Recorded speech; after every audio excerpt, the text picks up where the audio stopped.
Bem, vamos agora ao nosso segundo vídeo da nossa aula 2. Sentenças equivalentes. É o conteúdo da seção 4.4 do nosso livro-texto.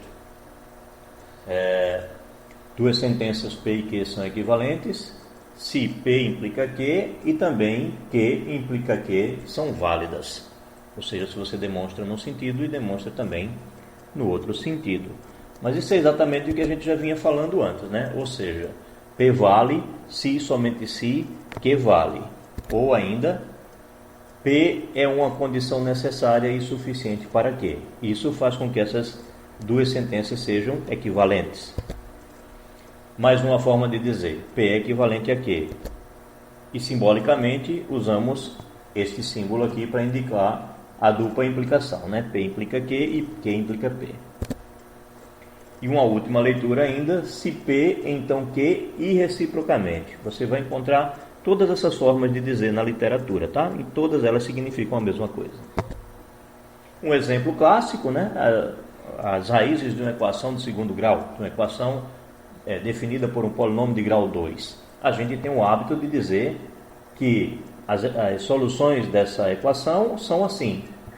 Mas também é verdade que se os números são esses, então eles são as soluções dessa equação.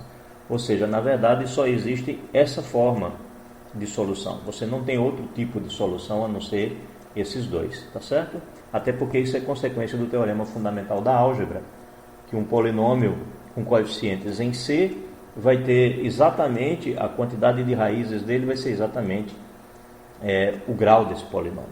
Então, como consequência do teorema fundamental da álgebra, só temos essas duas raízes determinadas por essa forma. Uma outra classe de teoremas. Veja que podemos enunciar um teorema a partir de outros dois, que usem sentenças equivalentes. Ou seja, exatamente o que vimos antes, né? Teorema 1. Se o número inteiro n é divisível por 6, então n é divisível por 2 e 3. Teorema 2. Se o número n é divisível por 2 e 3, então n é divisível por 6. Dos teoremas 1 e 2, podemos enunciar o seguinte teorema. O número inteiro n é divisível por 6, se e somente se n é divisível por 2 e 3. Bem, como deve ser entendida a conjunção gramatical se de uma definição? Em toda definição está implícita, na verdade, uma equivalência de sentenças. É isso que estamos chamando a atenção aqui. As condições exigidas numa definição são sempre necessárias e suficientes. Dizemos, um triângulo é isósceles se tem dois lados congruentes. A gente não diz geralmente se e somente se, mas a gente deve entender um triângulo é isósceles se e somente se tem dois lados congruentes. Porque, de fato, se ele é isósceles, ele tem dois lados congruentes. E se ele tem dois lados congruentes, ele é isósceles. Então, toda definição tem essa característica. Apesar da gente muitas vezes dizer apenas se ou quando, na verdade a gente está entendendo uma dupla implicação, tá?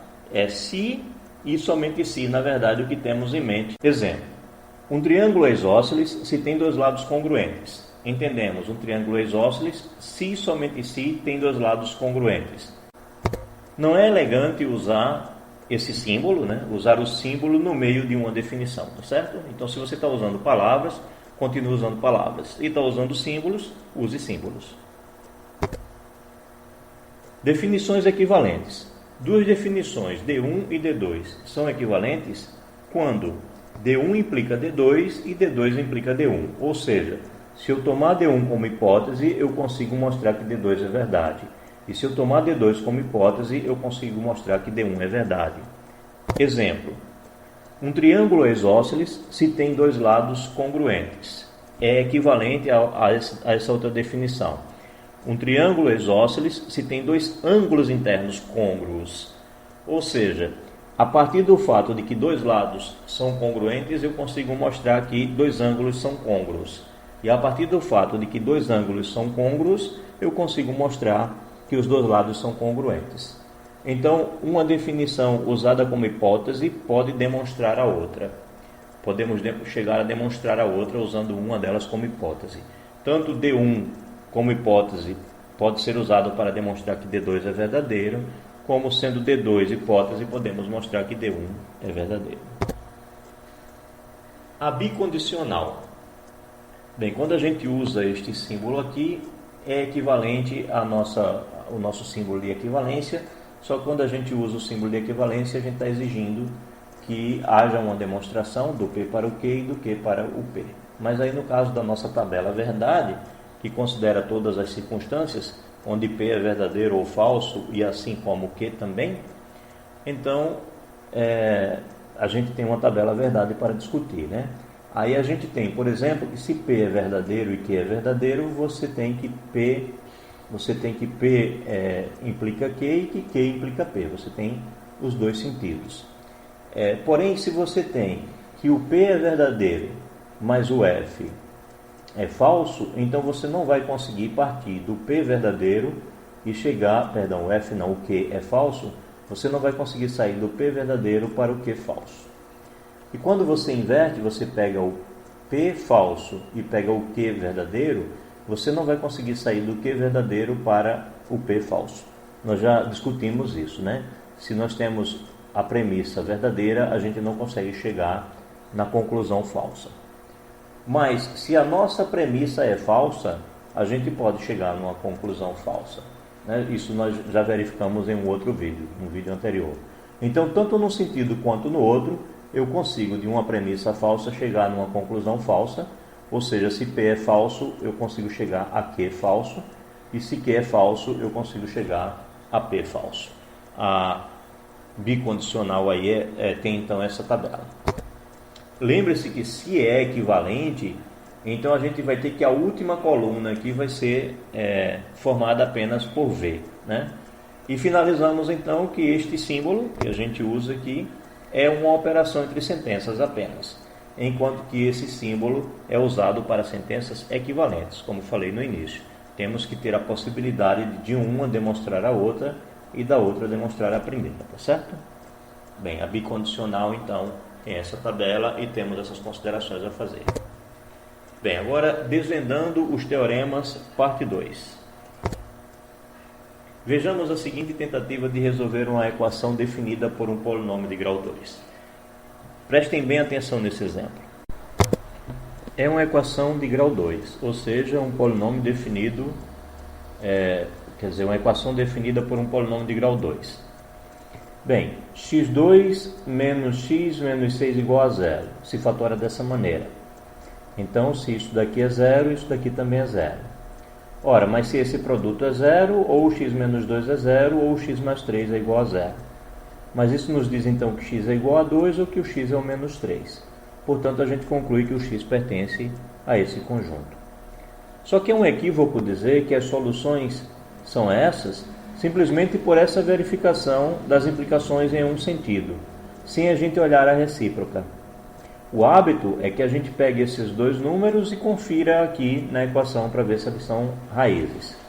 E a gente sabe que se forem raízes só terão essas por causa do teorema fundamental da álgebra, que garante que um polinômio de grau 2 com coeficientes em C só tem duas raízes, ou seja, tem a quantidade de raízes exatamente igual ao grau do polinômio.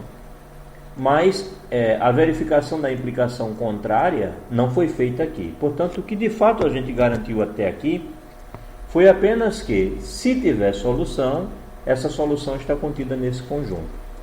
Pode parecer estranho que a gente só tenha garantido isso, mas vejamos um exemplo parecido, correlato.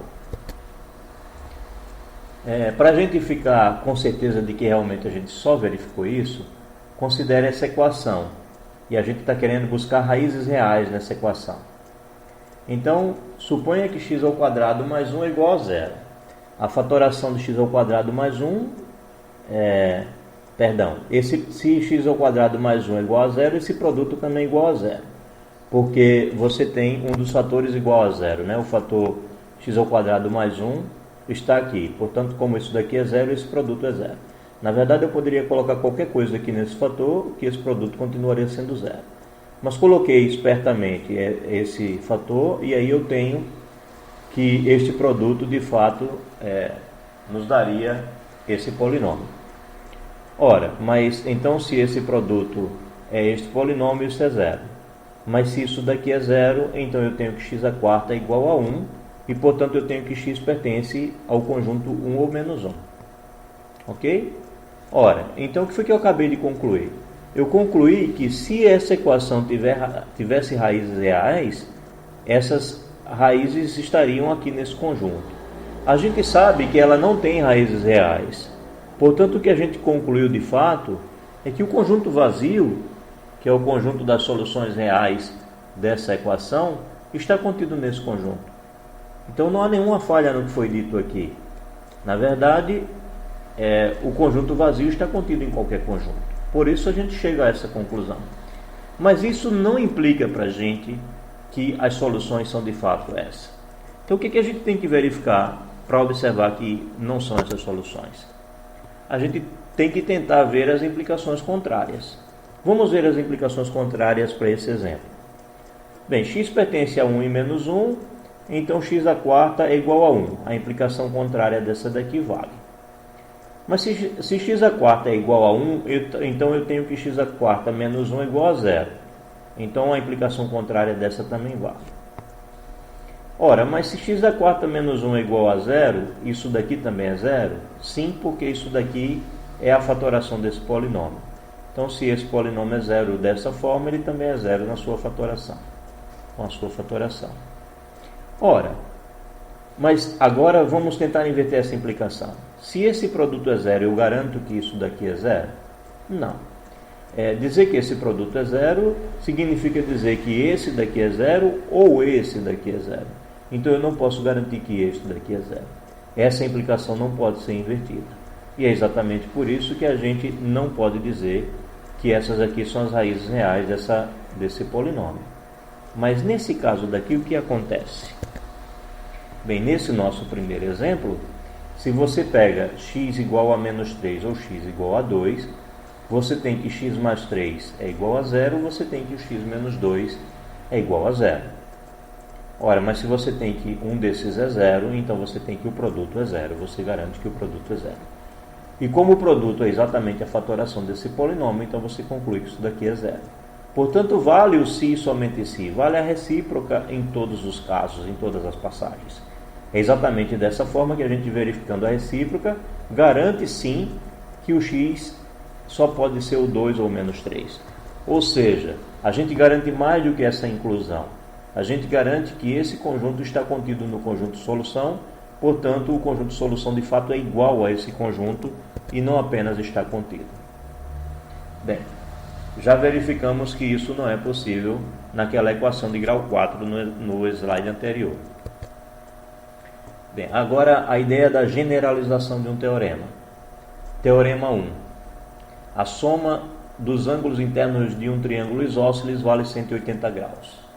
Teorema 2. A soma dos ângulos internos de um triângulo vale 180 graus.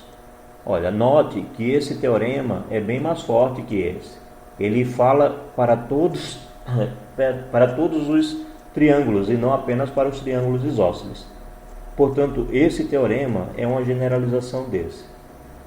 No estudo da matemática, na pesquisa em matemática, isso é uma constante. A gente sempre está em busca de generalizações. Muitos resultados partem justamente de conclusões que são feitas a partir de casos iniciais ou de casos particulares e que depois a gente consegue generalizar para casos maiores, para uma quantidade maior de elementos ou para um conjunto total, uma classe total de elementos. Então, a ideia dita aqui de maneira bem simples, na verdade é uma importante ideia para a pesquisa em matemática. Pesquisar em matemática, muitas vezes, significa generalizar resultados anteriormente obtidos para casos particulares. Família dos teoremas, trataremos no próximo vídeo.